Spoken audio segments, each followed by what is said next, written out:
تاکہ زندگی اللہ تعالیٰ کی عبادت والی بنے، اللہ پر ایمان لا کر اللہ سے اپنے تعلق کو صحیح کرنا۔ جب اللہ سے تعلق صحیح ہو جائے گا تو پھر ان کا آپس کے تعلقات بھی صحیح ہو جائیں گے۔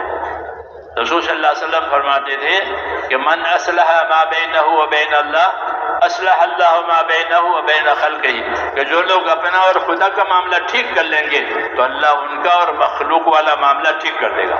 ایک ہی راستہ کہ اللہ سے معاملہ ٹھیک کر لو تو پھر کہ نیچے کے سارے معاملات ٹھیک ہو جائیں گے، فیصلہ اوپر سے آئے گا۔ ہاں، تمام چیز مخلوق ہے اور فیصلہ صرف اللہ کا ہے۔ الا لہ الخلق والامر، یاد رکھو مخلوق بھی اللہ کی ہے، فیصلہ بھی اللہ کا ہے۔ اللہ کی مخلوق پہ اللہ کا فیصلہ چلے گا، کسی کا فیصلہ نہیں چلے گا، اللہ کی بات چلے گی، دیر یا سویر لیکن اللہ کی چلے گی۔ اس لیے فرمایا کہ جو لوگ اپنا اور خدا کا معاملہ صحیح کر لیتے ہیں اللہ ان کا اور دنیا والوں کا معاملہ صحیح کر دیں گے، یعنی حالات اللہ کے اطاعت و تابعداری سے صحیح ہو جائیں گی۔ حالات کا پیدا کرنے والا اللہ ہے اور اس کا قاعدہ یہ ہے کہ اپنی زندگیوں کو حکم والی بناؤ۔ ہاں، اللہ تعالیٰ اسباب بھی دے گا، احکام بھی دے گا، دونوں دیتے ہیں۔ اللہ ہم کو اسباب بھی دیتے ہیں، احکام بھی دیتے ہیں۔ جیسے آنکھیں دی ہیں تو آنکھوں کے حکم دیے ہیں کہ آنکھوں کا استعمال کہاں کرو گے، کان دیے ہیں تو کان کے احکام بھی دیے ہیں، زبان دی ہے تو زبان کے احکام بھی دیے ہیں، ہاتھ پاؤں دیے ہیں تو اس کے احکام دیے ہیں۔ ایسے ہی مال اسباب دیے ہیں تو مال اسباب کے احکام بھی دیے ہیں۔ یہ نعمت ہے، جس طرح اسباب نعمت ہے احکام بھی نعمت ہے۔ اسی کو دین کہتے ہیں کہ اپنے اسباب میں اللہ کے حکموں کے ساتھ زندگی گزارو، کہ دونوں چیزیں اللہ کی طرف سے آئی ہیں، اسباب بھی اللہ کی طرف سے آئے ہیں، احکام بھی اللہ کی طرف سے آئے ہیں۔ اسباب بھی اللہ کی طرف سے آئے ہیں اور احکام بھی وہ بھی اللہ کی طرف سے آئے ہیں۔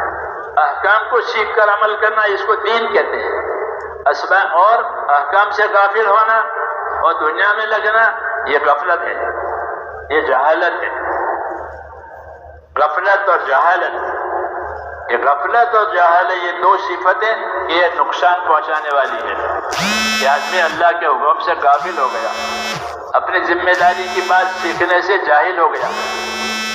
علم و ذکر جو دیا گیا ہے، علم و ذکر وہ اس لیے ہے کہ علم سیکھ کر کے اپنی جہالت دور کرو اور اپنے آپ کو ذاکر بنا کر غفلت دور کرو، کہ علم کے ذریعے سے ذمہ داریوں کا پتہ چلے گا اور غفلت دور ہونے کی وجہ سے وہ ذمہ داریاں پوری ہوگی۔ علم و ذکر، علم و ذکر کا یہی مقصد ہے کہ زندگی کی جو ذمہ داریاں ہیں اس کو جاننا کہ میری زندگی کی کیا ذمہ داری ہے، کیونکہ دنیا ذمہ داریوں کی جگہ ہے اور آخرت بدلہ پانے کی جگہ ہے۔ یہاں ذمہ داریاں آئے گی، جس طرح اسباب آتے ہیں ذمہ داریاں آتی ہیں۔ تو میں نے یہ کہا کہ اللہ جیسے اسباب دیں گے ایسے اللہ تعالیٰ اپنے احکام بھی دیں گے تاکہ زندگی حکم والی گزرے۔ اگر حکم نہیں ہے، آدمی صرف اسباب میں لگا ہے تو وہ دھوکے میں ہے، اسی کو دھوکہ کہتے ہیں کہ دنیا دھوکے کی جگہ ہے۔ وَمَا الْحَيَاةُ الدُّنْيَا إِلَّا مَتَاعُ الْغُرُورِ، کہ دنیا دھوکے کی جگہ ہے۔ اور دھوکہ کیا ہے کہ اللہ کے حکموں کو آخرت کو بھول کر دنیا میں لگ گیا، پھر دنیا ہاتھ میں رہی نہیں، یا یہ دنیا میں نہیں رہا، یا تو آدمی نہیں رہے گا یا دنیا نہیں رہے گی، دونوں میں سے ایک بات ہونے والی ہے۔ اور حکم زندگی میں آئے نہیں تو یہ آدمی دھوکہ کھائے گا کہ سمجھا تھا نفع ہوا نقصان۔ اسی کو دھوکہ کہتے ہیں، نفع سمجھا تھا ہو گیا نقصان، دھوکہ۔ اور دھوکہ جب کھلتا ہے تو آدمی پچھتاتا ہے۔ دھوکے کی علامت ہی یہی ہے کہ بھئی مجھے دھوکہ ہو گیا، مجھے دھوکہ کیا ہو گیا، یہ نفع سمجھ کر کام کیا اور تھا نقصان۔ تو دھوکہ اسے کہتے ہیں، وہ دھوکہ کھلتا ہے تو آدمی کو پچھتاوا ہوتا ہے۔ حدیث شریف میں ہے کہ ہر آدمی موت پر پچھتائے گا۔ صحابہ نے عرض کیا کہ ہر آدمی کیوں پچھتائے گا، اچھے لوگ بھی ہوتے ہیں کہ ہاں اچھے لوگ بھی ہوتے ہیں۔ وہ بھی پچھتائیں گے. کہ وہ کیوں پچھتائیں گے؟ کہ وہ اس لیے پچھتائیں گے کہ میں نے زیادہ کیوں نہیں کیا، میں نے زیادہ کیوں نہیں کیا. یہاں تو بہت کچھ ملتا تھا، یہاں تو بہت کچھ ملتا تھا، میں نے زیادہ کیوں نہیں کیا. تو وہ تو اس پر پچھتائیں گے. جنہوں نے نہیں کیا ان کا پچھتانا تو ہے ہی ہے. کیوں کہ اب دھوکہ کھل گیا. اس لیے میرے دوستو، ہم کو زندگی اللہ تعالیٰ نے اس لیے دی ہے کہ اپنے آپ کو دھوکے میں سے نکال کر حق پر اور حقیقت پر آئے. اس میں پہلی شکل ایمان کی ہے کہ اپنے ایمان کو تازہ بنانا ہے، اپنے ایمان میں اطاعت کو لانا ہے. کہ ہمارا ایمان اطاعت کا تقاضا کرے گا کہ اللہ کی بات مانو، اللہ کے رسول کی بات مانو، اپنے آپ کو اطاعت والا بناؤ. جب اطاعت والا بنے گا تو پھر اللہ تعالیٰ کی رحمتیں متوجہ ہوگی. اطیعوا اللہ واطیعوا الرسول لعلکم ترحمون.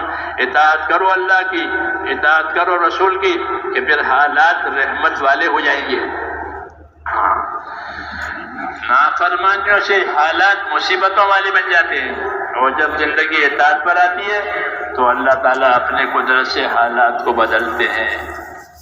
اس لیے دعوت ہے کہ اپنی زندگی ایمان والی، اور ایمان اطاعت والا. اطاعت اور تابعداری یہ اصلی چیز ہے، اسی کے لیے پیدا کیا ہے، اسی کے لیے رسول آئے ہیں. وما ارسلنا من رسول الا لیطاع باذن اللہ. کہ ہم نے جب کبھی کوئی رسول بھیجا ہے تو اس لیے بھیجا ہے کہ وہ اپنی دعوت سے، اپنی تعلیم سے اللہ کے بندوں میں اطاعت لاوے، کہ بندے اطاعت والے بن جائیں. جب وہ اطاعت والے بن جائیں گے تو ان پر رحمتوں کے حالات آئیں گے، اور جب ان کی اطاعت چھوٹ جائے گی تو پھر رحمتوں کے حالات بدل جائیں گے. جب مصیبتوں کے حالات آئیں گے. اس لیے اللہ تعالیٰ میرے دوستوں اپنی بات پہنچاتے ہیں، اور بندہ قبول کرتا ہے تو اس کو آگے بڑھاتے ہیں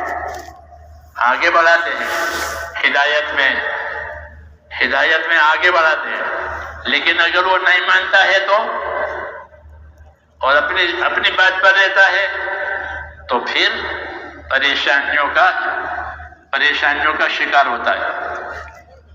نہ ماننے کی وجہ سے سب سے پہلے پریشانیاں دلوں میں ڈالی جاتی ہیں کہ دل پریشان ہے، مختلف قسم کی پریشانیاں دلوں میں پڑتی ہیں، تاکہ پریشانیوں سے توبہ کریں. پریشانیاں اس لیے ڈالی ہے کہ توبہ کریں. توبہ نہیں ہوتی تو جو پریشانیاں دلوں میں پڑی ہے وہ اسباب میں آئے گی. جو پریشانیاں دلوں میں تھی ابھی تو کہ یوں ہوگا، یوں ہو جائے گا، کہ وہ پریشانیاں جو دلوں میں تھی اس کو اسباب میں لاتے ہیں. پھر حاکم کی حکومت میں، تاجر کی تجارت میں، زمیندار کی زمینداری میں، مالداری کی مالداری میں جو اسباب لے کر آدمی بیٹھا ہے اس اسباب میں پریشانیاں پڑتی ہیں. اس کی مثالیں قرآن پاک میں ہے. کہ فرعون نے حکومت بات نہیں مانی تو اس کی حکومت پر پریشانی آئی.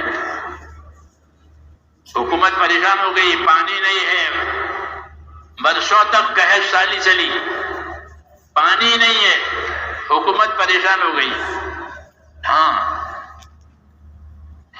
یمن میں قوم سبا تھی، وہ بڑی زمیندار، بڑے بڑے فارم ان کو اللہ نے 13 نبی بھیجے ان کے بعد ہدایت کے لیے. انہوں نے بات نہیں مانی،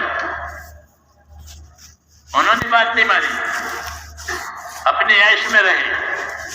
تو اللہ تعالیٰ نے ان کی زمینداری پر پریشانیاں ڈالی کہ جس پانی سے وہ زمین سیراب ہوتی تھی، پانی کی وجہ سے وہ آباد ہوتی تھی، اس پانی کو اللہ نے سیلاب بنایا.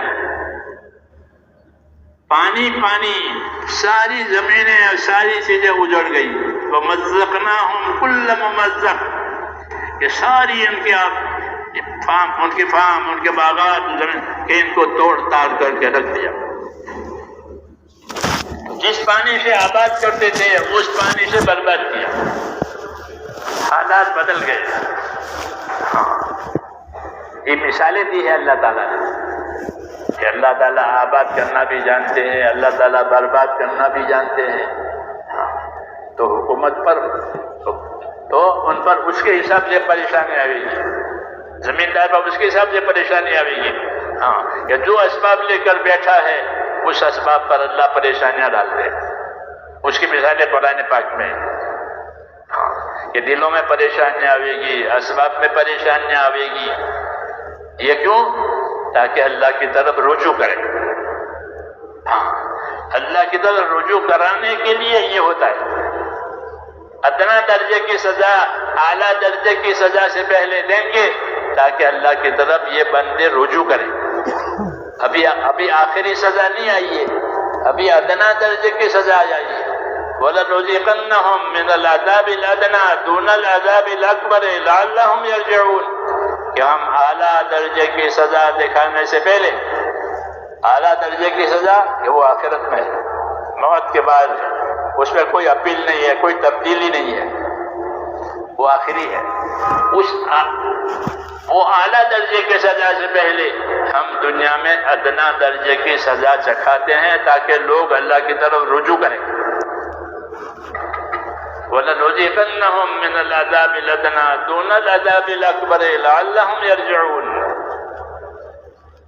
رجوع کرانے کے لیے یہ حالات بگاڑے جاتے ہیں تاکہ رجوع کریں. تو دلوں کی پریشانیاں، اسباب کی پریشانیاں یہ رجوع کرانے کے لیے ہوتی ہے. پہلے تو اللہ تعالیٰ دعوت دیتے ہیں، بشارتیں سناتے ہیں، فضائل بتاتے ہیں. جب وہ بات قبول نہیں ہوتی تو پھر یہ راستہ ہے کہ اب ان کے حالات بگاڑے جائیں گے، ان کے دلوں میں پریشانیاں پڑے گی، ان کے حالات میں خرابیاں آئے گی تاکہ اللہ کی طرف رجوع کریں. اگر اب بھی اللہ کی طرف رجوع کریں گے تو اللہ تعالیٰ حالات کو بدل دیں گے. یہ نبیوں کی تعلیم ہے.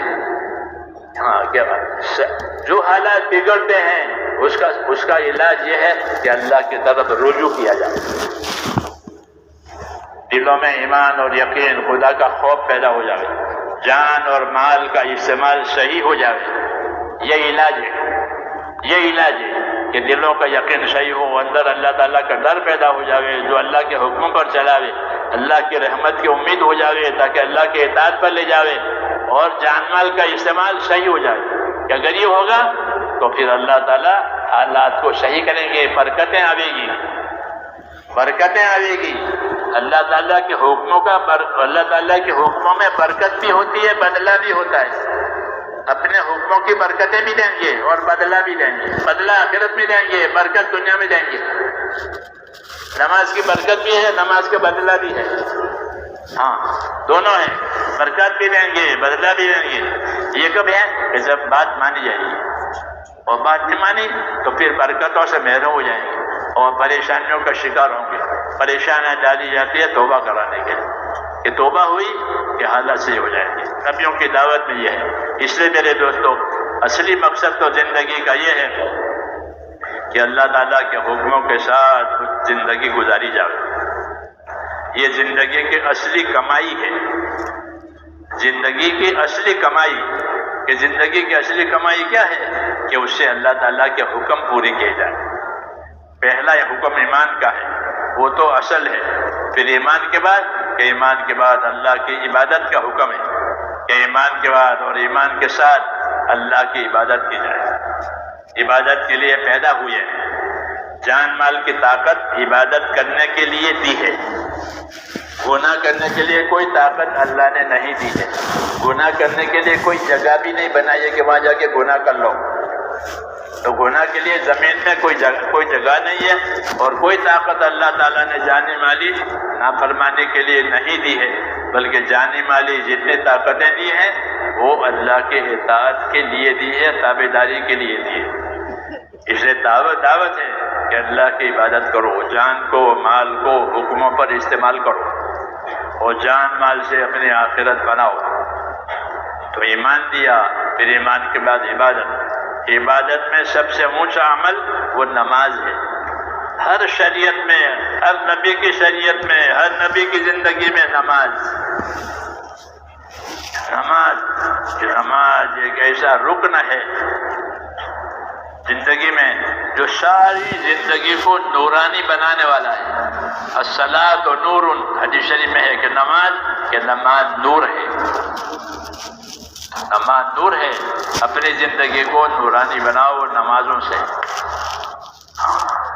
انعامات کے نور سے زندگی نورانی بنے گی، اللہ کا تعلق پیدا ہوگا، اللہ کا خوف پیدا ہوگا، دعاؤں میں قبولیت آئے گی، اسباب میں برکت آئے گی۔ یہ سب نماز کے اثرات ہیں۔ عبادت کے لیے پیدا ہوئے ہیں۔ جب عبادت ہوگی تو زندگی مقصد پر پڑ گئی۔ اب مقصد حاصل ہوئے گا تو آدمی کو چین ہوگا، جب مقصد بہت ہوتا ہے تو آدمی بے چین ہوتا ہے۔ تو زندگی مقصد پر پڑے گی کہ اب زندگیوں میں چین دیا جائے گا۔ اس لیے میرے دوستو، عبادت سے جو زندگی بنے گی وہ چین والی ہوگی، وہ سکون والی ہوگی، وہ برکت والی ہوگی۔ من عمل صالحا من ذکر او انثى وهو مؤمن فلنحيينه حياة طیبہ ولنجزینهم اجرهم باحسن ما كانوا يعملون، کہ جو لوگ ایمان لا کر اخلاص کے ساتھ نیک عمل کرتے رہیں گے، ہم ان کو دنیا میں جینے کے لیے پاک صاف زندگی دیں گے، صاف ستھری زندگی ان کو جینے کے لیے دیں گے۔ یہ وعدہ ہے عبادت پر کہ جو لوگ ایمان لا کر اخلاص کے ساتھ اپنی زندگی عبادت والی بنائیں گے تو ایسے لوگوں کو دنیا میں جینے کے لیے پاک صاف زندگی دی جائے گی۔ یہ بڑا انعام ہے کہ زندگی پاک صاف ہو گئی، پریشانیوں سے، مصیبتوں سے، بیماریوں سے، دشمنیوں سے، گناہوں سے زندگی پاک ہو گئی، پاک زندگی رہے۔ اس پاک زندگی میں دلوں میں چین ہوگا، آپس میں محبتیں ہوگی۔ جی ہاں، آپس میں محبتیں ہوگی، یہ اثر ہے اس کا۔ محبتیں ایمان عبادت کی برکت سے حاصل ہوتی ہے۔ ان الذین آمنوا وعملوا الصالحات سیجعل لهم الرحمن ودا، کہ جو لوگ ایمان لائیں گے، نیک عمل کریں گے، ان کے اندر آپس میں محبتوں کا انتظام کریں گے، اللہ محبتیں ڈالیں گے۔ جیسے صحابہ کے پہلے آپس میں دشمن تھے انصار مدینہ، پھر محبت ہو گئی، ان کی دشمنیاں اللہ نے نکال دی اور ان میں محبتیں ڈال دی۔ یہ نمونہ قائم ہو گیا کہ دلوں کے حالات بدل جائیں گے۔ تو ایمان اور اعمال والی زندگی کا یہ اثر بتایا کہ کیا اثر بتایا کہ پاک زندگی جینے کے لیے دی جائے گی، کہ جن میں دلوں میں سکون، دلوں میں اطمینان ہوگا، آپس میں محبتیں ہوگی، اسباب میں برکتیں ہوگی، دعا میں قبولیت ہوگی۔ یہ سارے انعامات پاک زندگی کے ہیں۔ فَلَنُحْيِيَنَّهُ حَيَاةً طَيِّبَةً، کہ جینے کے لیے ان کو پاک صاف ستھری زندگی دیں گے۔ یہ اللہ تعالیٰ کا وعدہ ہے۔ یہ عبادت کی برکت بتائیے کہ زندگی عبادت والی ہوئی۔ جان اور مال کو اللہ کے حکموں پر استعمال کرنا یہ عبادت کا مفہوم ہے۔ جان مال میں آزادی یہ نافرمانی ہے، یہ معصیت ہے، یہ مصیبتوں کو لانے والی چیز ہے۔ وہ جان اور مال کو اللہ کے حکموں پر لگانا یہ اللہ کی رحمتوں کو متوجہ کرنے والا۔ تو جانی عبادت سب سے پہلے نماز میں دی ہے۔ ہاتھ، پاؤں، تمام بدن نماز میں حکم پر استعمال ہوتا ہے۔ پورا بدن نماز میں حکموں پر استعمال ہوتا ہے کہ نظریہ ہونی چاہیے، ہاتھ ایسے ہونے چاہیے، پاؤں ایسے ہونے چاہیے۔ یہ سب کہ نماز ایک ایسی عبادت ہے کہ جو زندگی کا رخ اللہ کی طرف کرے گی۔ اس نے کہا کہ نماز یہ برائیوں سے روکے گی، اس میں برائیوں سے روک ہے۔ تہجد کی نماز کا یہ فائدہ ہے کہ تہجد کی نماز پڑھا کرو، جیسے 5 نمازیں پڑھتے ہو، کہ تہجد میں گناہوں سے روک ہے اور بدن میں تندرستی ہے، کہ بدن میں تندرستی ملے گی اور گناہوں سے زندگی رک جائے گی۔ پوری نماز کا یہ اثر ہے کہ وہ گناہوں سے روک دے گی اور زندگی پاک صاف ہوگی۔ تو میں نے کہا عبادت کا یہ اثر ہوتا ہے کہ زندگی عبادت والی بنی کہ اللہ تعالیٰ زندگی کو صاف ستھری کریں گے، پریشانیوں سے، مشکلات سے، اور مددیں آئیں گی اللہ سے۔ انی معکم لئن اقمتم الصلاۃ وآتیتم الزکاۃ وآمنتم برسلی، اللہ کہتے ہیں میں تمہارے ساتھ ہوں، میری مدد تمہارے ساتھ ہے۔ اگر تم نمازوں کے قائم کرنے والے بنو، زکاتوں کے ادا کرنے والے بنو، رسول کی تابعداری کرنے والے بنے تو پھر میں تمہارے ساتھ ہوں، میری قدرت تمہارے ساتھ ہے۔ یہ بڑا انعام ہے، یہ بڑا انعام ہے کہ اللہ تعالیٰ ساتھ ہو گئے۔ تو عبادت کا یہ اثر ہے۔ اور عبادت میں نماز کے بارے میں دو حکم ہے، نماز قائم کرو اور نمازوں کی حفاظت کرو۔ نماز قائم کرو، نمازوں کی حفاظت کرو۔ کسی چیز کو قائم کرنے کے لیے بہت سے اسباب اختیار کرنے پڑتے ہیں۔ عمارت قائم کرو، عمارت بنانی ہے، رہنے کے لیے گھر، تو بہت سے اسباب ہوتے ہیں اس کو عمارت کو قائم کرنے کے لیے۔ نماز قائم کرو، یہ نہیں کہ نماز پڑھ لو، ایسا نہیں کہا، نماز قائم کرو۔ نماز اس کے طریقوں کے مطابق پڑھو، سنت کے مطابق پڑھو، جیسے حضور صلی اللہ علیہ وسلم نے پڑھ کر بتائیے ایسے پڑھو۔ نماز کو نماز کے علم کے ساتھ پڑھو۔ نماز کے علم کے ساتھ صحیح ہوتی ہے۔ اگر نماز کا علم نہیں ہے تو نماز صحیح نہیں ہوگی۔ ہر کام اس کے علم سے صحیح ہوتا ہے۔ جو پکاتے ہیں ان کو پکانے کا علم ہے کہ حلوہ اس طرح بنتا ہے، بریانی اس طرح بنتی ہے، قورمہ اس طرح بنتا ہے، ان پہ پکوان کا علم ہے۔ پکوان کے علم سے پکوان صحیح ہوتا ہے۔ عبادت کے علم سے عبادت صحیح ہوگی، نماز کے علم سے نماز صحیح ہوگی۔ کہ نماز کا کیا علم ہے؟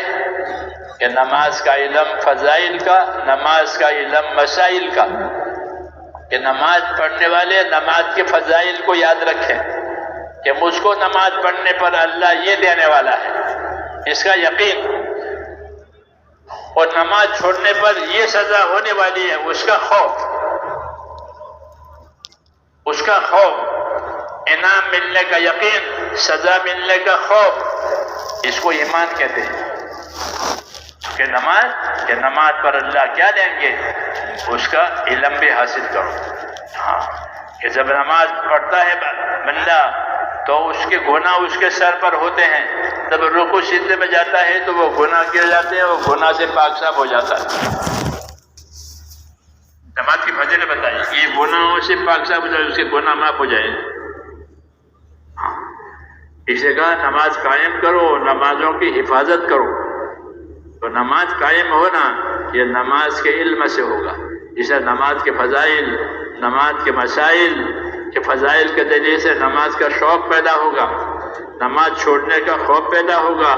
نماز کے مسائل، کہ نماز کے مسائل سیکھنے سے نماز کا طریقہ صحیح ہوگا اور نماز صحیح ہو جائے گی۔ کیونکہ ہر چیز کے چلانے کے طریقے ہوتے ہیں، وہ طریقے سے وہ چیز صحیح ہوتی ہے۔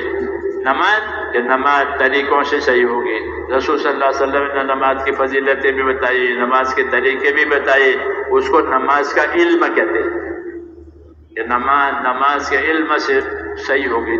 تیسرا نمبر جو علم ذکر کا ہے اس کا یہی مطلب ہے کہ جو عمل کرو اس کا علم ہو، جو عمل کرو اس کا علم سیکھو، بغیر عمل کے وہ علم غلط ہوگا، وہ عمل غلط ہو جائے گا۔ دعوت ہے، اس کی دعوت ہے کہ اپنے عمل کو صحیح علم کے ساتھ لو۔ علم و ذکر تبلیغ میں اس لیے رکھا گیا ہے کہ جو آدمی جو عمل کرے اس کے علم کے ساتھ عمل کرے۔ کپڑا پہنے تو کپڑا پہننے کا کیا علم ہے، کپڑا اتارے لباس تو لباس اتارنے کا کیا علم ہے، کمائے تو کمائی کا کیا علم ہے۔ ہاں، ہر چیز کا علم ہم کو دیا گیا ہے کہ اس طریقے سے کرو تاکہ پوری زندگی عبادت والی بنے اور علم والی بنے۔ یہ دعوت کا مقصد ہے۔ دعوت کا اتنا مقصد نہیں ہے کہ اللہ کے راستے میں نکل جائیں، اگر نکل جائیں گے تو ایک کام ہوگا، 6 نمبروں میں سے ایک کام نکلنا ہے تفریح کے وقت، تو اگر نکلے تو ایک کام ہوا، باقی 5 کام کر گئے۔ اس لیے ایمان، عبادت اور عبادت کو صحیح کرنا علم کے ذریعے سے، فضائل کا علم شوق پیدا کرانے کے لیے، مسائل کا علم اس کا طریقہ صحیح کرنے کے لیے۔ جب صحیح طریقے سے نماز ادا ہو گئی تو اس کی فضیلت ملے گی کہ جماعت سے نماز پڑھی ہے تو 27 درجہ زیادہ ہو جائے گی۔ جی ہاں، اور نماز کے لیے جتنے قدم اٹھائے ہیں وہ ہر قدم پر نیکی ملے گی، ہر قدم پر خطا معاف ہوگی، ہر قدم پر درجہ بلند ہوگا، اور نماز پوری ہو جائے گی تو دعا قبول ہوگی۔ کہ نماز پڑھ کے دعا مانگی ہے کہ وہ دعا قبول ہوگی۔ عبادت مدد کے لیے ہوتی ہے، تو عبادت پوری ہوئی تو اب مدد ہوگی۔ ایاک نعبد و ایاک نستعین، اے اللہ ہم تیری ہی عبادت کریں گے اور تجھی سے مدد چاہیں گے۔ تو عبادت سے تو مدد آتی ہے، عبادت سے نجات ملتی ہے۔ تو نماز اس لیے دی ہے کہ زندگی نماز والی بن جائے، ہاں کہ نماز زندگی کے پوری زندگی پر اثر ڈالے گی۔ کہ نماز صحیح ہوگی تو اندر نماز کی وجہ سے خدا کا خوف پیدا ہوگا، خدا کا خوف پیدا ہوگا تو اپنے جان مال کو صحیح استعمال کرے گا، جان مال میں فضولیات سے بچے گا نماز کی وجہ سے۔ کہ نماز میں روک ہے گناہوں سے، نماز میں روک ہے گناہوں سے، اور نماز میں نور ہے، اس نور سے نور ہدایت ملے گا، صحیح راستہ ملے گا، روشنی ملے گی نماز کی۔ اس لیے نمازوں کی سب سے زیادہ اسلام میں تاکید ہے، یہ سب سے زیادہ اہم چیز اسلام میں وہ ایمان کے بعد نماز ہے۔ ایمان کی دعوت بھی ہے، ایسے نماز کی دعوت بھی ہے، نماز کی تعلیم بھی ہے، نماز کا طریقہ بھی ہے۔ اور جب طریقوں پر نماز ہوئی تو یہ نماز برکتیں لاوے گی۔ اس لیے حکم ہے کہ اپنی نمازوں کو اہتمام سے کرو۔ سستی سے نماز پڑھنے والے کو سستی کی سزا ملے گی، باوجود نماز پڑھنے کے کہ نماز کو سستی سے پڑھا ہے، سستی کی سزا ہوگی۔ یہ نماز کو سستی سے پڑھا، نماز ایمان والا نماز میں سست نہیں ہوگا۔ وہ منافق تھے حضور کے زمانے میں، وہ نماز میں سستی کرتے تھے، وہ سستی سے پڑھتے۔ یہ ہماری صفت نہیں ہے، ان کی اوپر بھی کچھ کہتے ہیں نماز اہتمام سے پڑھی جائے۔ یہ نماز ہماری زندگی پر اثر ڈالے، دو اثر ڈالتی ہے نماز کے دو اثر۔ ایک نماز جو ہے وہ روزی کی برکت کو کھینچتی ہے، نماز روزی کی برکت کو کھینچ کے لاوے گی، نماز سے روزی میں برکت آئے گی۔ دوسرا کہ نماز سے اخلاق صحیح ہو جائے گا، اخلاق اور عادات کو صحیح کرے گی نماز۔ جب اخلاق عادات صحیح ہو جائیں گے تو مال کا استعمال بھی صحیح ہوگا۔ اس لیے علماء نے یہ فرمایا ہے کہ جس کی نمازیں صحیح ہوگی اس کا مال کا استعمال بھی صحیح ہوگا۔ بندہ وہی ہے، جب اندر کوئی چیز پیدا ہوگی دل میں تو اپنے مال کو، اپنے اسباب کو صحیح استعمال کرے گا۔ جان اور مال یہ دونوں اللہ کے اطاعت کے لیے دیے گئے ہیں۔ کہ جان کا استعمال صحیح کرنے کا راستہ وہ نمازوں کے ذریعے ہے کہ اپنے نمازوں کو صحیح کرو، نمازوں کو اہتمام سے پڑھو، نماز کی دعوت بھی دو، نماز کو سیکھنا سکھاؤ۔ جب کوئی آدمی ایمان لاتا تھا تو حضور صلی اللہ علیہ وسلم فرماتے تھے کہ اپنے بھائی کو قرآن پڑھاؤ، کبھی فرماتا اپنے بھائی کو نماز سکھاؤ۔ کہ قرآن کا علم، نماز کا عمل، قرآن کا علم، نماز کا عمل، یہ زندگی سدھارنے کی بنیادی طریقے ہیں۔ جو علم اللہ تعالیٰ نے قرآن حدیث کے ذریعے دیا ہے وہ زندگیوں میں آگے تاکہ جہالت ختم ہو جائے۔ آخرت بنانے کے لیے آخرت والا علم دیا ہے، وہ قرآن حدیث کا علم ہے کہ اس سے آخرت بنے گی۔ دنیا کے علم سے آخرت نہیں بنے گی، وہ اس سے دنیا بنے گی۔ جیسے دنیا میں مختلف ہنر ہوتے ہیں نا، موچی کا ایک ہنر ہے، سونار کا ایک ہنر ہے، درزی کا ایک ہنر ہے، ہر ایک کا اس کے ہنر سے اس کا کام بنے گا، دوسرا کام نہیں بنے گا۔ کہ موچی کے ہنر سے سونار کا کام نہیں بنے گا، سونار کے کام سے درزی کا کام نہیں بنے گا۔ ایسے ہی میرے دوستو دنیا کے علوم سے آخرت نہیں بنے گی، آخرت کے علم سے آخرت بنے گی، دنیا کے علم سے دنیا بنے گی۔ یہ قاعدے کی بات ہے۔ اس لیے میرے دوستوں اپنی زندگی کو صحیح کرنے کے لیے ہم کو علم سیکھنے کی دعوت دی ہے کہ وہ علم سیکھو جس سے آخرت بنے۔ قرآن اور حدیث اور رسول صلی اللہ علیہ وسلم کی سیرت اور آپ کے طریقے یہ آخرت بنانے کا علم ہے، دھیان نہ رہے تھے، اس سے بنے گی آخرت۔ اس لیے دین سیکھنا یہ فرض کیا گیا ہے کہ اپنا دین سیکھو تاکہ اللہ تعالیٰ کا حق ادا کرو۔ دنیا کو اللہ تعالیٰ نے حقوق ادا کرنے کی جگہ بتایا ہے اور آخرت کو بدلہ پانے کی جگہ بنایا ہے۔ یہاں حقوق ادا کیے جائیں گے اور آخرت میں بدلہ ملے گا۔ یہ کیا کیا حقوق ہیں اس کا جاننا ضروری ہے، نہیں جانے گا تو حق کیسے پہچانے گا؟ تو جو علم رسول صلی اللہ علیہ وسلم لائے ہیں علم دین، وہ اس غرض کے لیے تاکہ علم دین سیکھو، تاکہ پتہ چلے کہ مجھ پر کیا کیا حق ہے۔ نہیں تو آدمی اپنے حاجت راحت اسی میں زندگی گزر جائے گی۔ یہ میری حاجت ہے، یہ میری راحت ہے، یہ میری حاجت ہے، یہ میری راحت ہے، اسی میں زندگی گزر جائے گی۔ کیا مقصد ہے، کیا حق ہے، اس کی خبر نہیں پڑے گی۔ علم و ذکر کہ علم و ذکر اس لیے ہے، ایک ایک چیز میرے دوستوں غور کرنے کی ہے، سمجھنے کی ہے، اس کے تقاضا پورا کرنے کے لیے دی ہے۔ ایمان کس لیے دیا، نماز کس لیے دی، علم و ذکر کس لیے دیا؟ کہ یہ علم جو رسول صلی اللہ علیہ وسلم نے کرائے ہیں، اس سے آخرت بنے گی، اس کے بغیر آخرت نہیں بنے گی۔ آپ کو اللہ نے علم دیا ہے، ہزاروں مرتبہ وحی آئی ہے زندگی میں، اور آپ کو علم دیا ہے۔ اس علم سے آپ نے تبلیغ کی ہے، وہ علم دنیا میں پھیلایا ہے، لوگوں کو سکھایا ہے کہ حضور صلی اللہ علیہ وسلم ہمارا ہاتھ پکڑ کر ہم کو التحیات سکھاتے تھے۔ صحابی کہتا ہے ہمارا ہاتھ پکڑ کر ہم کو التحیات سکھاتے تھے۔ ابو بکر عمر منبر پر بیٹھ کر التحیات سکھاتے تھے۔ کیوں؟ نماز کا علم ہے، التحیات نہیں سیکھے گا تو نماز کیسے صحیح ہوگی؟ ایسے ہی میرے دوستوں زندگی کے ہر شعبے کے لیے ہم کو اللہ تعالیٰ نے علم دیا ہے۔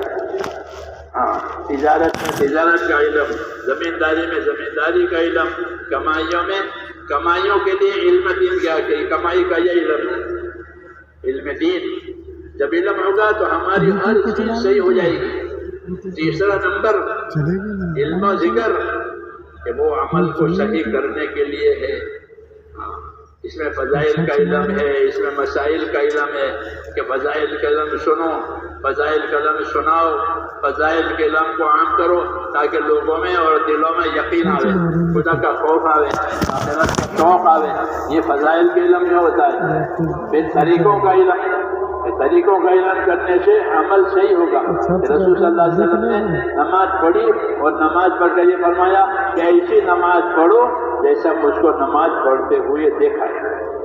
وہ آپ نے نماز کے طریقے بتائے کہ نماز کے طریقے سے نماز پڑھو تاکہ وہ نماز صحیح ہو جائے، تو پھر وہ نماز اچھا اثر دکھائے۔ تو یہ مثال ہے کہ زندگی کے ہر کام کو علم کے ساتھ کرو، غلط نہ ہو جاوے، جہالت سے نہ ہو جاوے۔ علم و ذکر کا یہ مطلب ہے۔ حضرت جی فرماتے تھے کہ اپنی کمائیوں کو بھی علم پر لاؤ۔ کمائیاں دنیا میں ہوتی ہے، لوگ کماتے ہیں، ٹھیک ہے کماؤ، لیکن اپنی کمائیوں کو علم پر لاؤ۔ کون سی کمائی صحیح ہے، کمائی کا کون سا طریقہ صحیح ہے تاکہ وہ کمائی دین بن جائے۔ پھر وہ کمائی نہیں ہوگی، وہ دین ہوگی۔ وہ کمائی اللہ سے انعامات دلواوے گی۔ سچا اور ایماندار تاجر کہ اللہ کے عرش کے نیچے ہوگا، نبیوں کے ساتھ ہوگا۔ ہاں، تو تجارت نبیوں کے ساتھ لے جائے گی، اللہ کے عرش کے سائے میں لے جائے گی تجارت۔ کہ کھیتی کرنے والے کا کھیتی کا علم ہے دین، تو اس کی کھیتی میں برکت ہوگی، اس کو کھیتی کی فضیلت ملے گی۔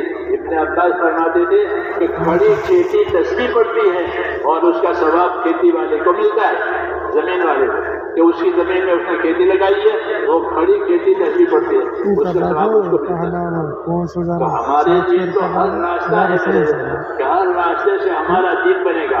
علم و ذکر اسی لیے ہے تبلیغ میں کہ ہر کام کے فضائل، ہر کام کے مسائل، ہر کام کے فضائل، ہر کام کے طریقے، تو پھر یہ دنیا دین بن جائے گی۔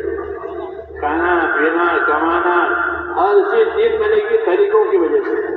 وہی مقصد ہے علم و ذکر کا، تو اس کا علم سیکھا اور اللہ کا ذکر کیا، یعنی اللہ کی تابعداری کی۔ زبان سے بھی صبح شام اللہ کا ذکر کرو، یہ حکم ہے کہ اپنی زبان سے صبح شام اللہ کا ذکر کرو۔ ویسے تو ہر عبادت اللہ کا ذکر ہے، نماز بھی اللہ کا ذکر ہے، زکات بھی اللہ کا ذکر ہے، حج روزہ بھی اللہ کا ذکر ہے۔ زبان سے بھی صبح شام اللہ کا ذکر کرو، اپنی زبان کو اللہ کے ذکر کا عادی بناؤ۔ کہ زبان سے اللہ اللہ. لقمان حکیم اپنے بیٹے سے کہتے تھے بیٹا اللہم اغفر لی اللہم اغفر لی یہ کہا کرو کہ اللہ مجھے بخش دے مجھے بخش دے مجھے بخش دے. کبھی کوئی رحمت جوش میں آ جائے گی تو دعا قبول ہو جائے گی مغفرت ہو جائے گی. یعنی اپنی زبانوں کو اللہ کے ذکر کا عادی بنانا تو پھر وہ فضولیات کی عادی نہیں بنے گی.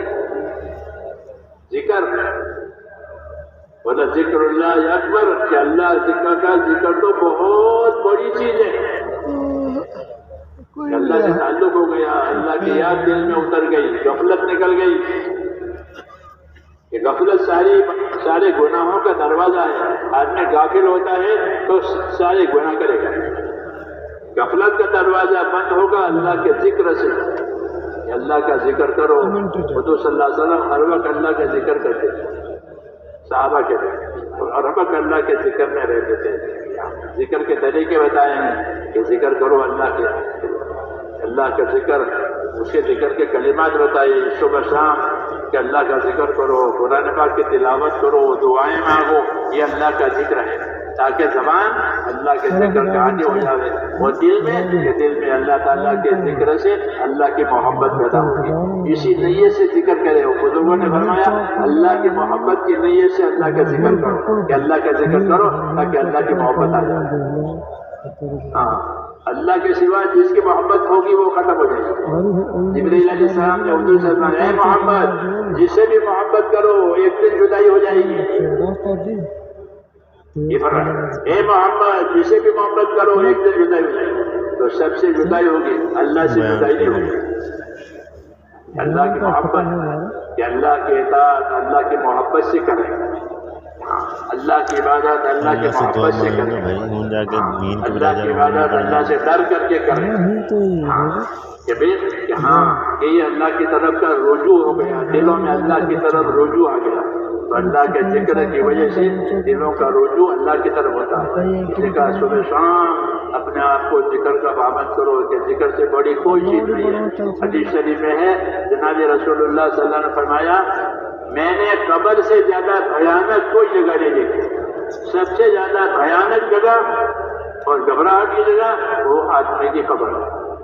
پھر فرمایا کہ اللہ کے ذکر سے بڑھ کر کوئی چیز قبر کے عذاب سے نجات دینے والی نہیں ہے. اس کا توڑ ہے کہ قبر میں بھیانک جگہ ہے اور بھیانک جگہ میں سکون کہاں سے ملے گا کہ اللہ کے ذکر سے ملے گا.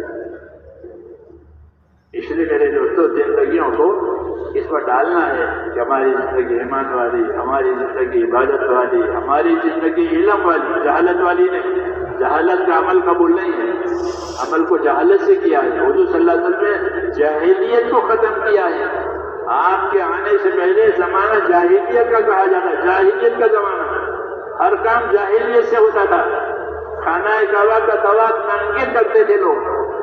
طواف ایک عبادت ہے جو ایک ہی جگہ ہوتی ہے اس کو ننگا کرتے جاہلیت. تو جہالت سے عبادت بھی صحیح نہیں ہوتی. زندگی جہالت جہنم میں لے جاتی ہے. جہالت جہنم میں لے جاتی ہے.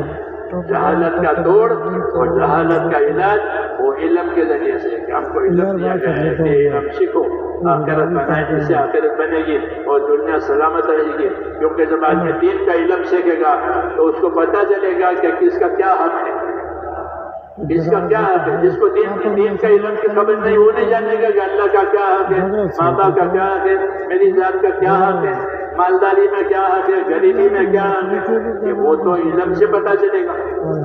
اس لیے حضور صلی اللہ علیہ وسلم علم لے کر آئے ہیں اور علم پر عمل کرنے کے لیے اللہ تعالیٰ کا ذکر ہے.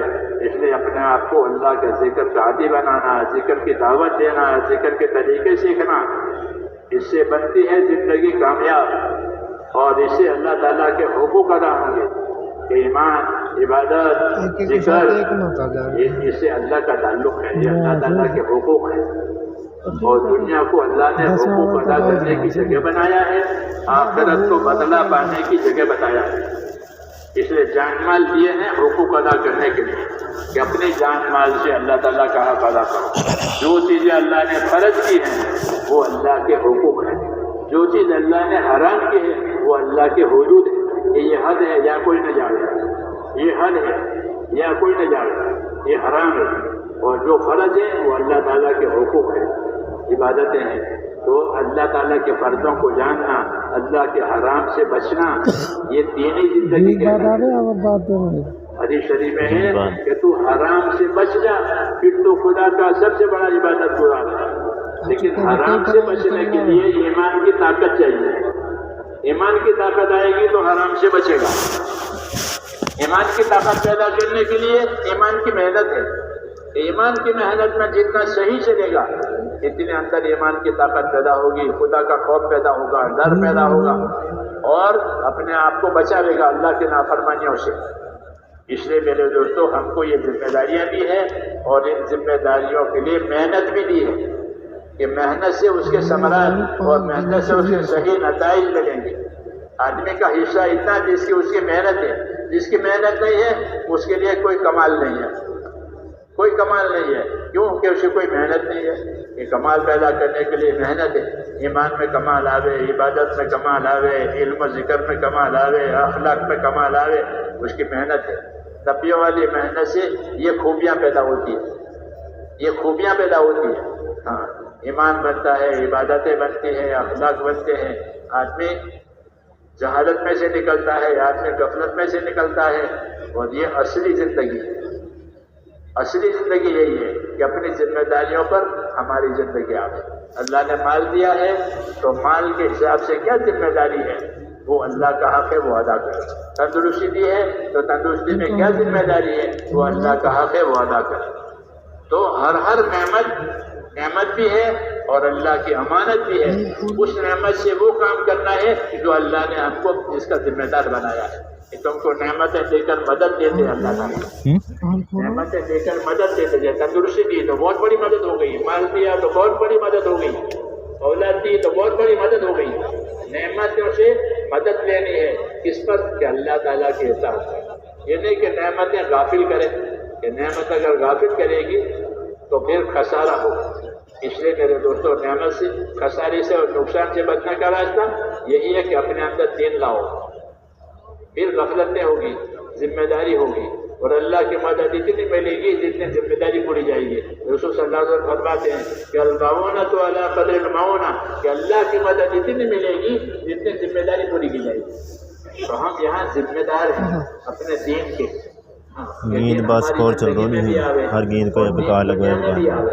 یہ دونوں باتوں کی ذمہ داری ہماری ہے. کہ دین میری زندگی میں آوے، آنکھوں میں آنکھوں کا دین، کانوں میں کانوں کا دین.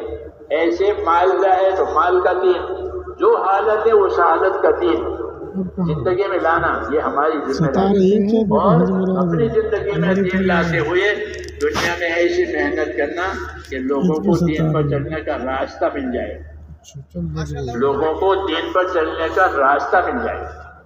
محنت کرنے کی وجہ سے راستے کھلتے ہیں دین کے. محنت چھوٹ جاتی ہے تو وہ راستے تنگ ہو جاتے ہیں، لوگ پھنس جاتے ہیں بے دینی میں. بے دینی کے راستے بے دینی میں پھنس جائیں گے، اور محنت ہوگی تو ہمارے بزرگ اور دین پر آئیں گے. حکم ہے والذین جاہدوا فینا لنہدینہم سبلنا.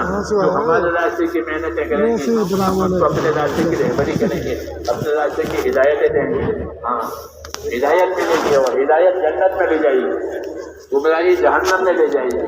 ہدایت جہنم سے بچا کر جنت میں لے جائے گی. جو جہنم سے بچ کر جنت میں گیا وہ کامیاب، جو جہنم سے بچ کر جنت میں گیا وہ ہے کامیاب. فمن زحزح عن النار وادخل الجنة فقد فاز.